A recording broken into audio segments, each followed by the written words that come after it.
Bienvenue à tous aux Observateurs. Vous le savez désormais, cette émission, c'est vous qui la faites en nous envoyant vos images et vos témoignages. Et chaque semaine, nous sélectionnons pour vous les histoires les plus fortes.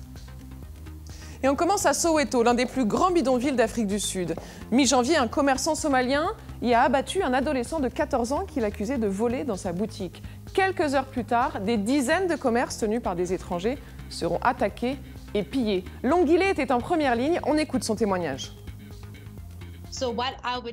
J'ai été témoin de 3 choses. D'abord, j'ai vu un pillage dans une épicerie que je fréquente beaucoup.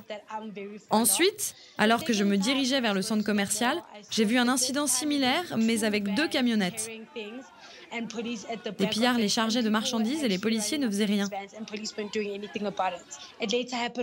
Puis ensuite, dans ma rue, des gens ont vandalisé un container.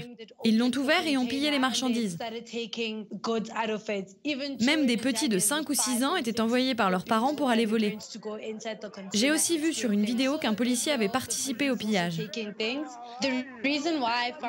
Les étrangers ont été visés après qu'un jeune garçon de 14 ans a été tué.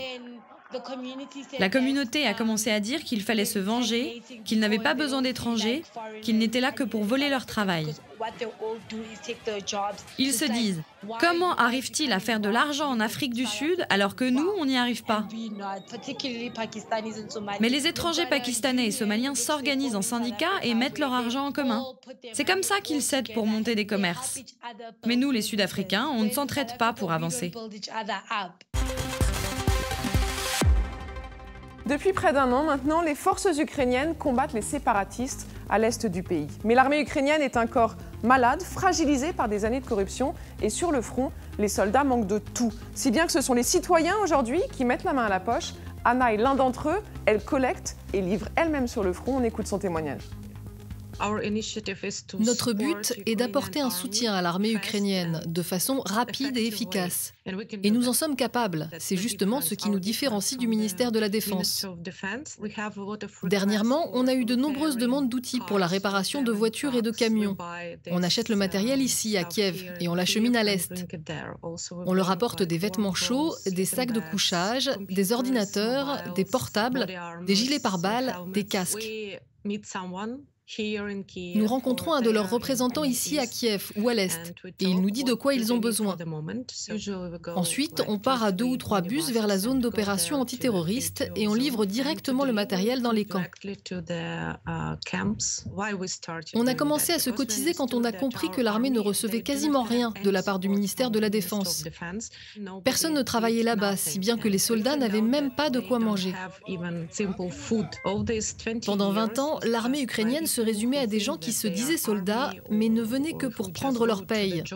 Mais on a réussi à faire en sorte que leur situation s'améliore.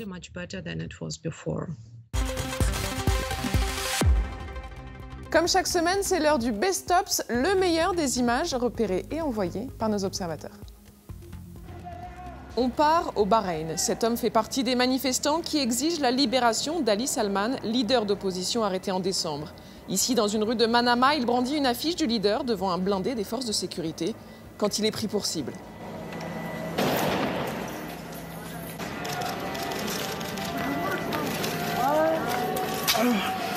Le manifestant a été visé au visage par un tir de chevrotine provenant du véhicule. Il s'effondre au sol un peu plus loin. Notre observateur explique que ce n'est pas la première fois que les forces de sécurité tirent ainsi à bout portant. L'homme n'est pas allé à l'hôpital de peur d'y être enlevé par la police. Il a été soigné dans son quartier. Ses jours ne sont pas en danger. On part au nord de l'Iran. Des millions d'oiseaux migrateurs venant d'Europe volent chaque année à l'automne vers le nord du pays. Ils s'arrêtent dans la ville de Ferey-Dunkenar, au bord de la mer Caspienne. Mais pour beaucoup d'entre eux, cette étape est fatale. Saman nous explique que les habitants sont de plus en plus nombreux à les chasser en plaçant d'immenses filets sur les points d'eau. Ils les revendent ensuite sur les marchés. Chasser les oiseaux migrateurs a beau être interdit, 1 million d'entre eux ont été tués en 2014, soit la moitié de ceux qui sont passés par cette zone. Départ pour l'Arabie Saoudite. On savait les Saoudiens attachés à leur voiture, et bien voici leur dernière lubie. Un fond musical de poèmes bédouins, quelques manipulations pour bloquer la vitesse de la voiture et des mises en scène étonnantes.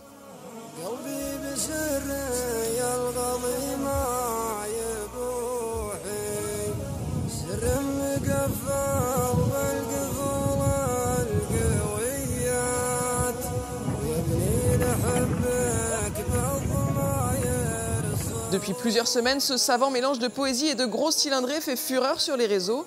Un hymne à la lenteur qui change des cascades habituelles sur les routes désertes du royaume.